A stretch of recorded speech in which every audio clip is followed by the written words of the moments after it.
Hello and welcome to the Trisbrina Show. Sometimes critical, harsh, negative, downer people show up in our lives, or maybe they've been there for a while, and we can't just get rid of them. What if they're family? What if you work with them? In tonight's show, we're going to talk about what are you going to do? What you gonna do? How are you gonna interact with these people? Sometimes we can find like they're so challenging. And can you use the challenge to grow? Or can you find the compassion for what that person's going through? Or do you just let that negativity and that pessimism suck you in as well? Suck you in. Suck you right. So that's what we're going to dive into tonight on our show. I think it's a good one. We all know what this is like. You may have something like this going on right now. Could be someone real close to you.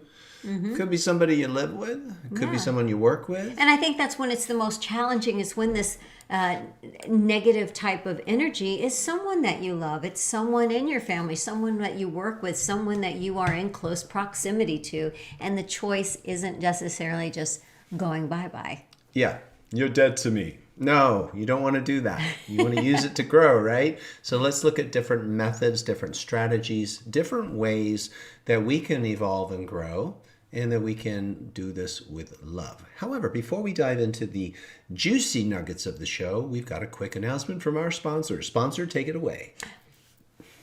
Tonight's Trisbrina Show is sponsored by the 3-day virtual event called Alive and Thrive, which is coming to you live April 6th through 8th. This very special event has a very limited time, only a few days left to get the early bird special of almost 80% off and over $400 downloadable bonuses available to get you prepared for the event.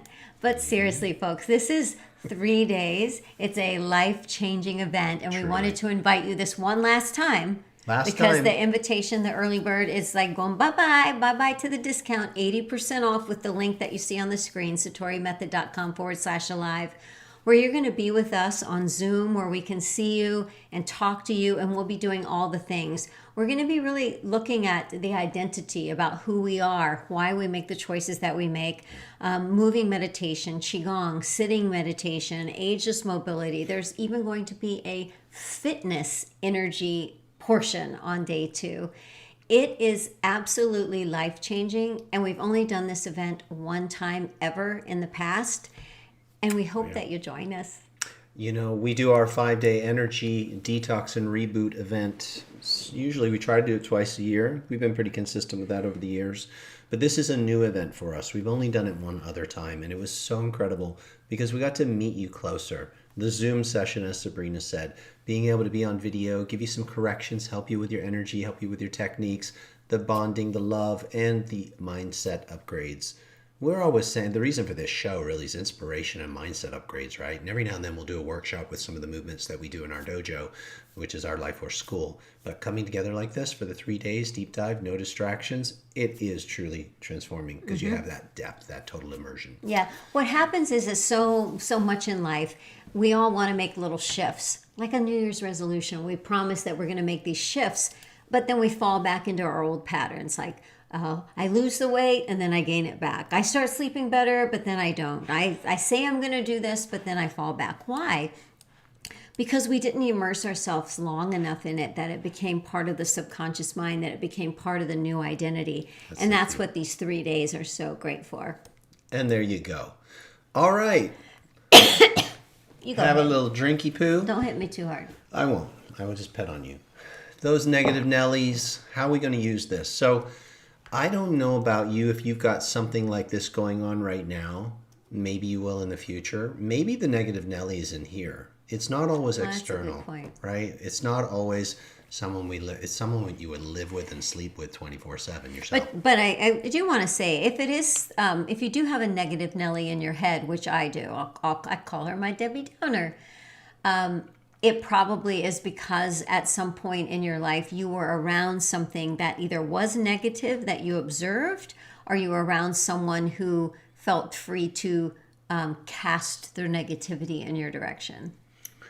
And it's interesting to me, sometimes people, and this is not a judgment, they're like, oh my gosh, I'm finally realizing that these programs are coming from when I was a kid. And I'm like, but didn't you get the memo like when you turn 20, 21, that you got to start cleaning up the old story and get yourself to therapy and do the not everybody was on the personal development journey, maybe like you when you were young. So not everyone got that memo. Yeah, it's just, and they think it's just the way I am. I've always been this way. There's that, or they start doing the personal development work, which is amazing. They're like, oh my gosh, this is coming from my childhood, which to your point, oftentimes that's it. That's where you got the program. So it might have been running around in there for so long that you now believe that it's you. Mm-hmm. That narrative has become your identity. Yeah. But it's not the real you. It's not the true identity. So. And maybe, just maybe, some of the limiting thoughts, some of the limiting ideas that are affecting who you believe that you can become, who you can be, what you can create, what you can have, what you can give,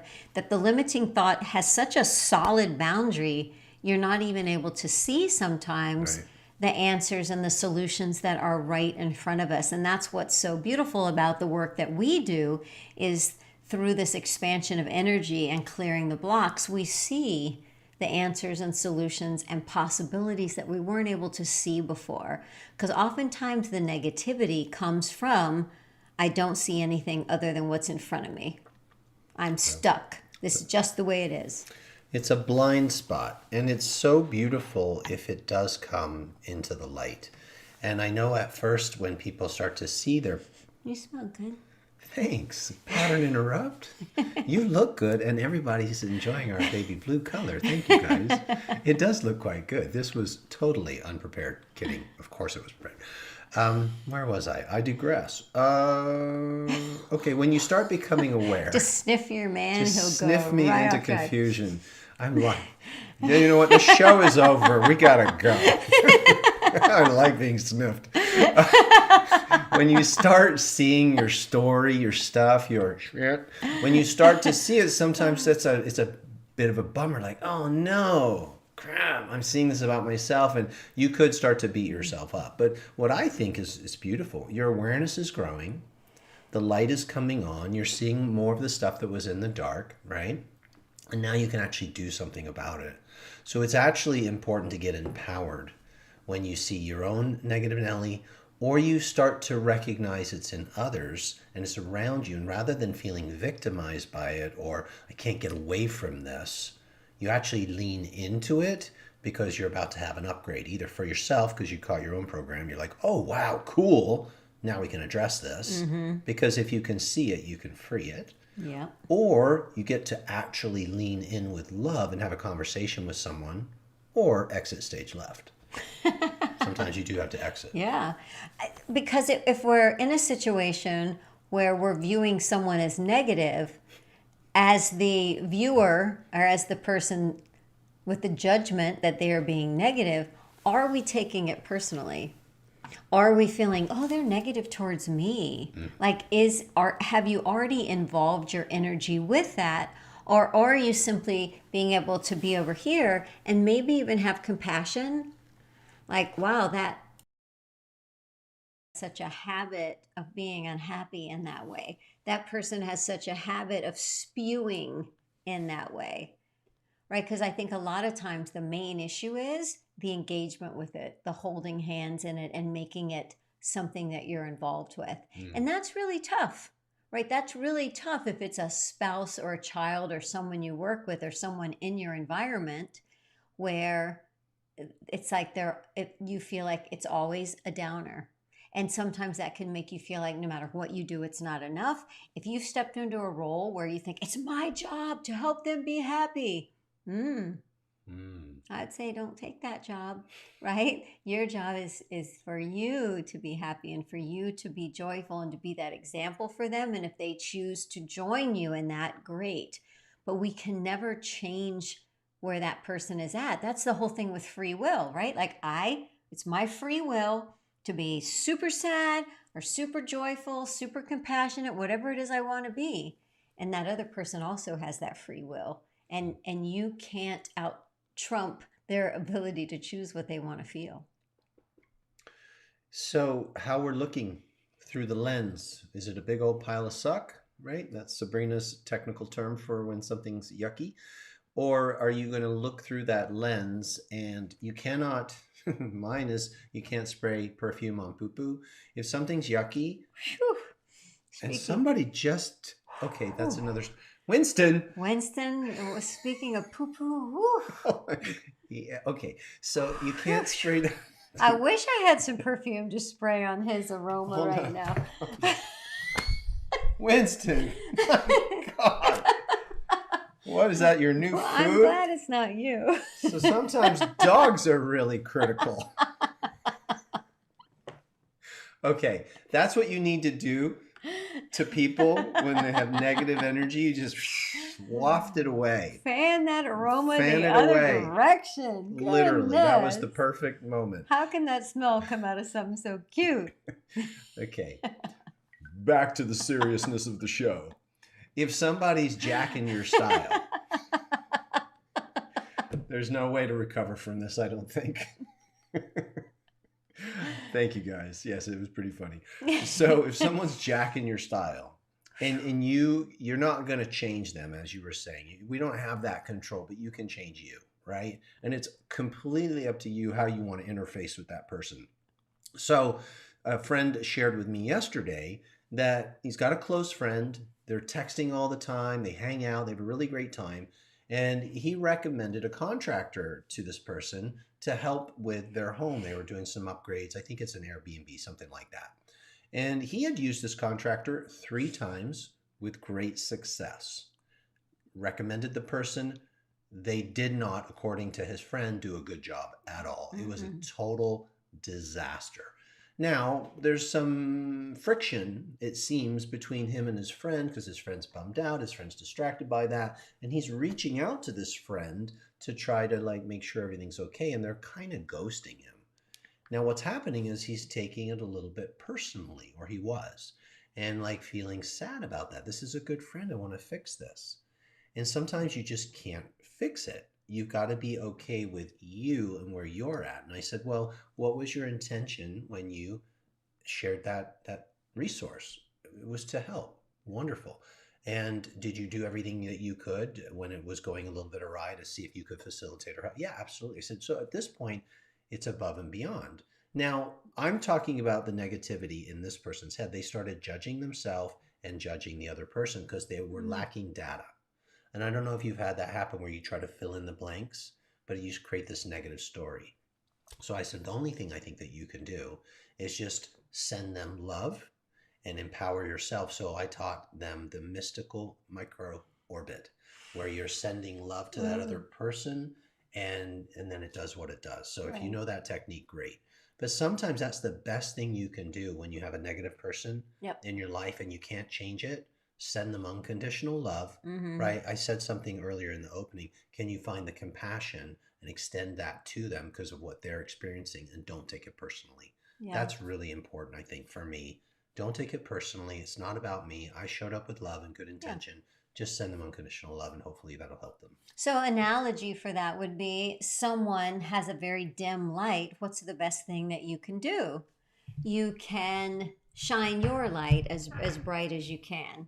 So what I'm not saying is somebody, let's say they're feeling negative, they're feeling low, they're feeling complaining. It could be very irritating to them for you to go, hey, why are you so sad? Life's really super. Why don't you just put a smile on your face? Like that isn't maybe being sensitive to where they are. But energetically, you tap into as deeply as you can the joy and share or don't share whatever feels appropriate from that place.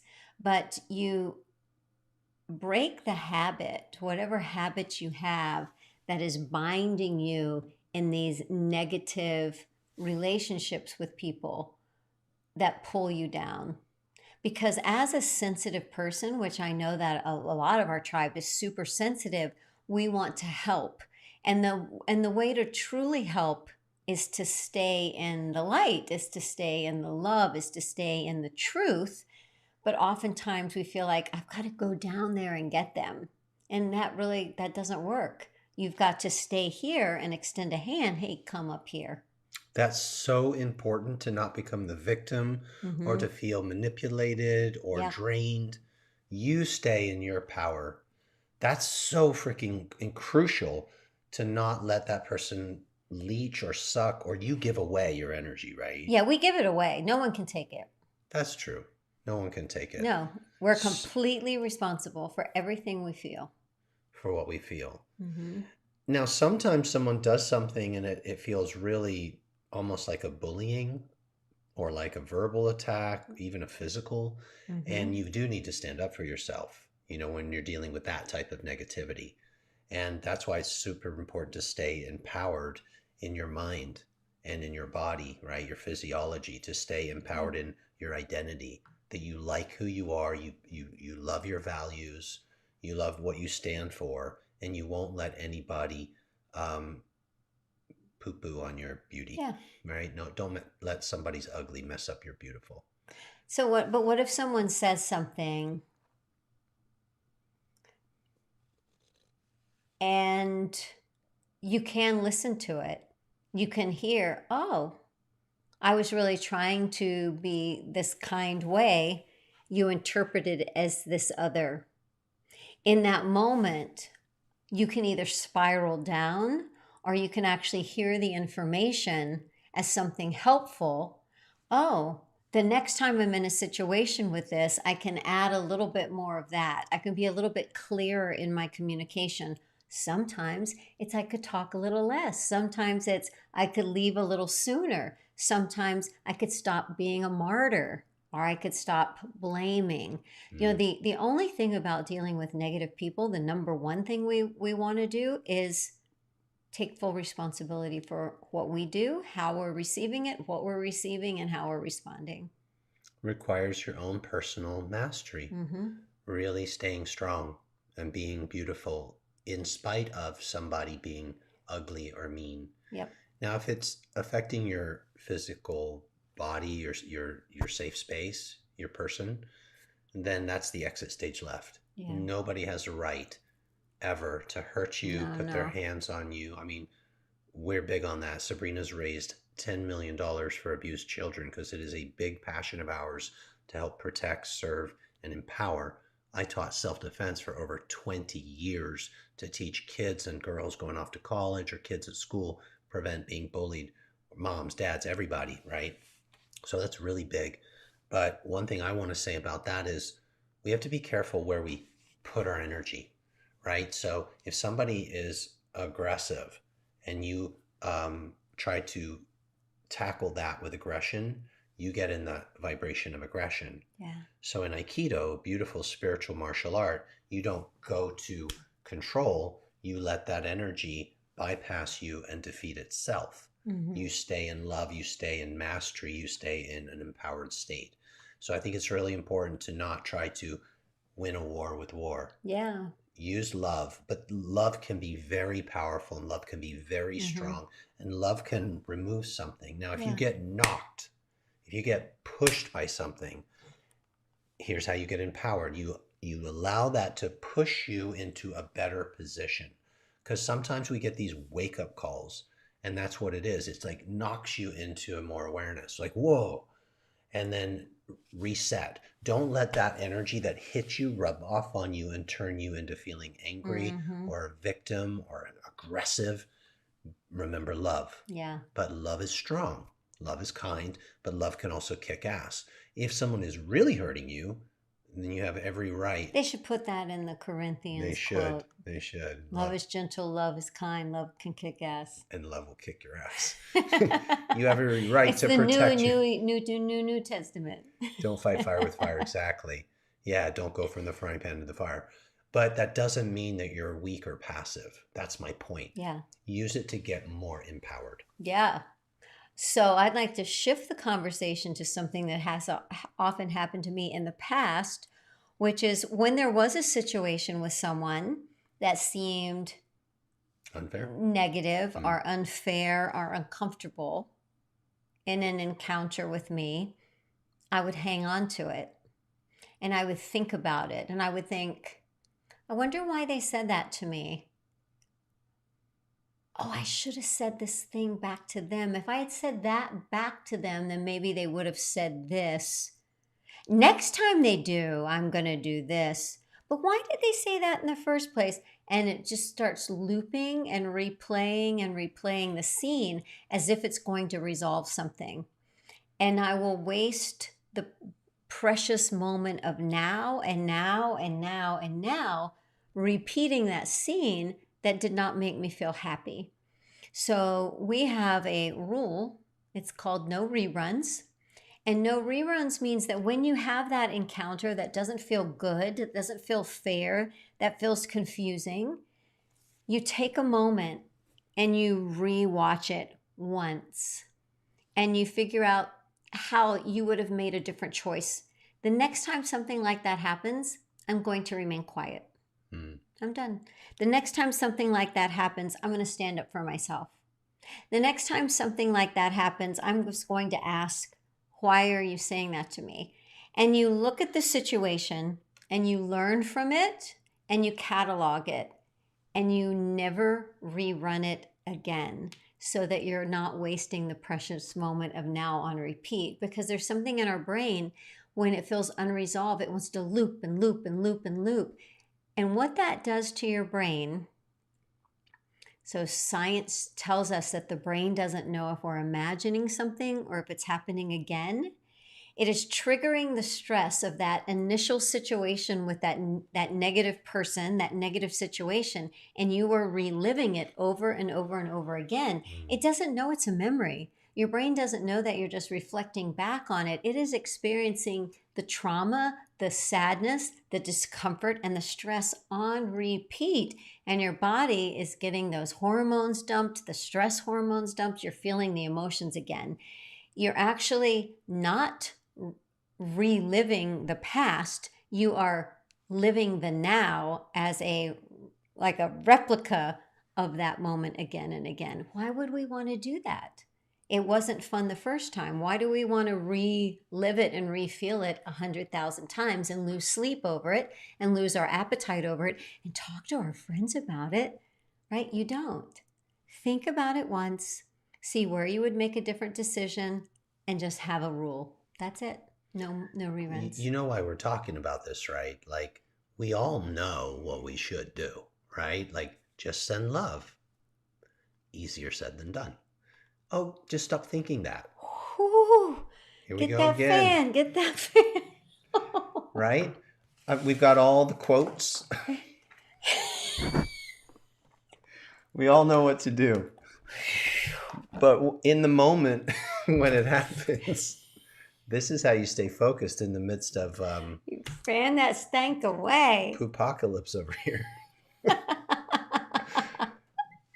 Easier said than done. The art of catching it and flipping the script, right? Flipping yourself back into flow and actually really connecting to love and extending it. That is the key. It's totally the way, but it takes practice. And it takes this conversation sometimes to remember that is my core value, even when the egoic mind is triggered. Because there's this thing, when someone hurts you, you can't even help it. When someone hurts you, you want to get them back. That ego does. That fear-based reactive self.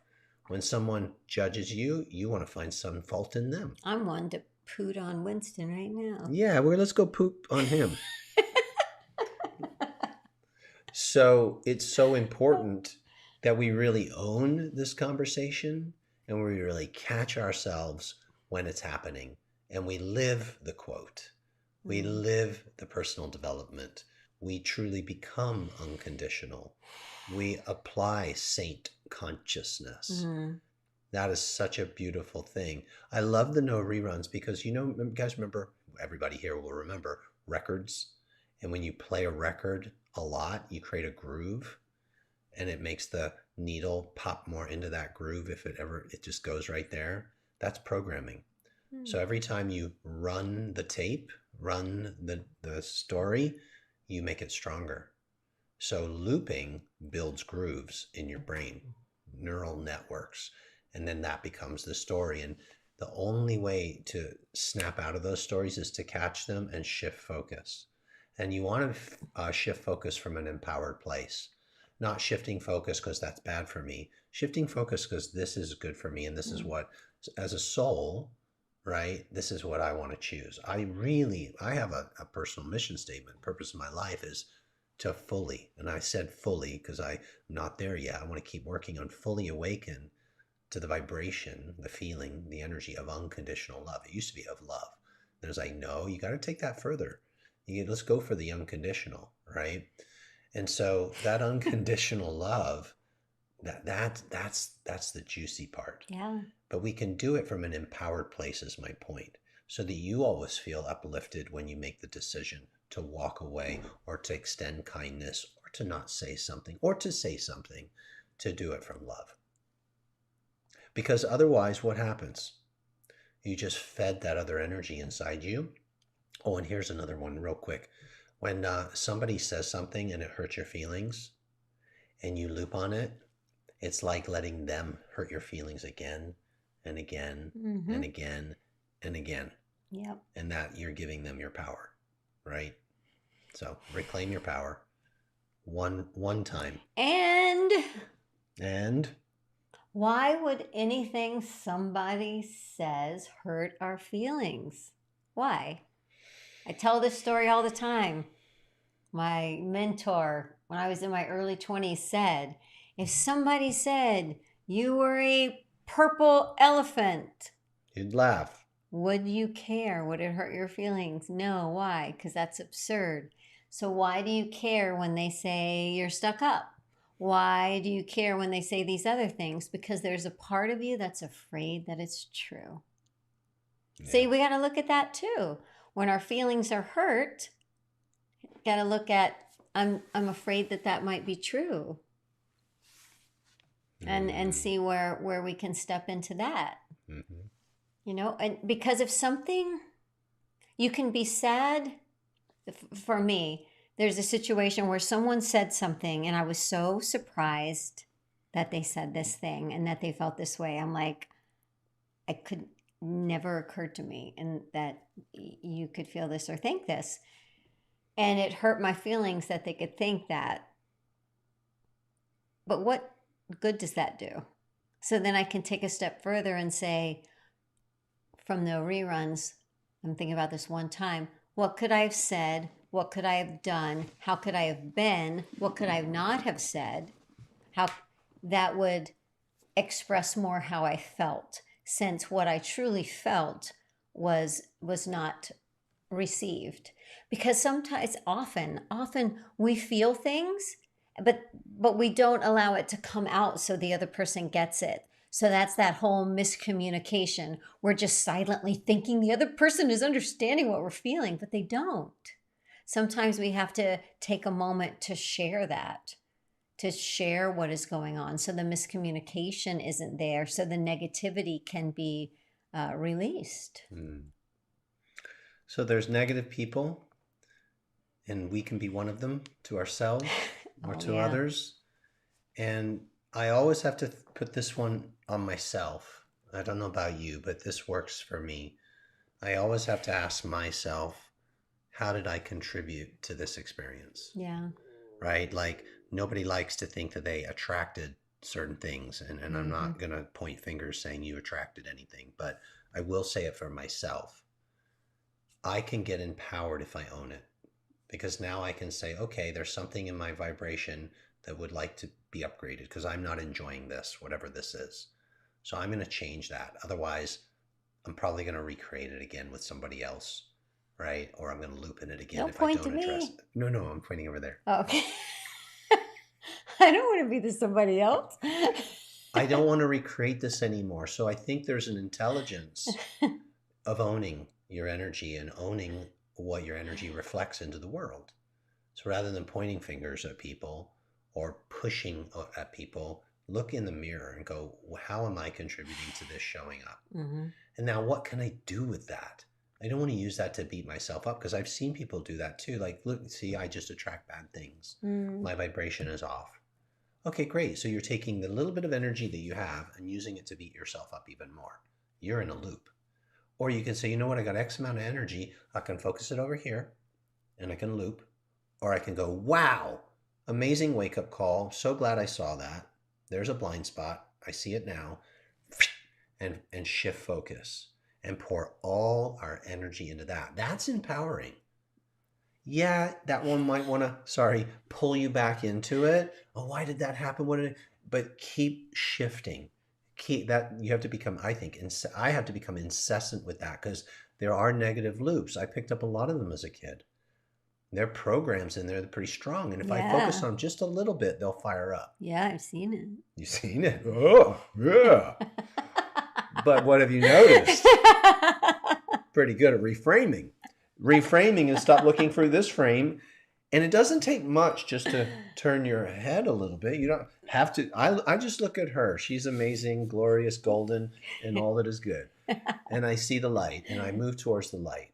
But it's just catch it and reframe it, right? So I want to take 100% ownership for everything that's on my plate right now. And I want to change my vibration, because energy dictates reality. You can try to change reality. You can try to change people. Either A, good luck with that, or B, it's going to take a freaking long time. But if you change the energy, how fast does the outside world change? It's remarkable. Remarkable. Remarkable. It's remarkable. It's why we talk energy all the friggin' time. It's your superpower. So, there you go. What do you got to say about all this, Mr. Winston? Most live shows would have pretended that Winston didn't do that. The show must go on. Okay, bugger. What do you have to say for yourself? Pepe Le Pew. He says, I don't hold anything inside. I'm free to be. I just express what's on my mind. Are you Pepe Le Pew? All right. So thank you for joining us today. We are here to be silly and to be serious at the same time. And if you haven't got a ticket yet, come on now. Come join us. Seriously, the price is going up 80%. You can still get early bird. It's 3 full days with replays. There's $400 of bonuses, immediate access. You can download 3 guided meditations. One is to help you relieve physical pain. One is to spark your intuition. One is to help you figure out, what do you want to do in your next chapter? What do you want more of? What do you want to let go of? Do you have a bonus that helps with smelly dogs? Can we have a bonus for that? Poop-pourri. Poop-pourri. Why is it that farts make everybody laugh? Because we can't help it. So hilarious. Well, I love that you guys get just to see how cute he is, and you just get to imagine the rest. You know what? It's fine. I'm so grateful for everything about Winnie. All of it. Bring it. Yeah. All right, friends. So on that note. So let's see. What's today? Today is the 30th. In 6 days, we will be kicking off Alive and Thrive. So there won't be a Trisbrina show. How many more sleeps is that? Oh, gosh. Thursday, Friday, Saturday, 7. 7 sleeps. 7 sleeps. We'll see you in 7 sleeps. Much love, everyone. Have a beautiful rest of your Thursday. The time of this recording is March 30th, 2023.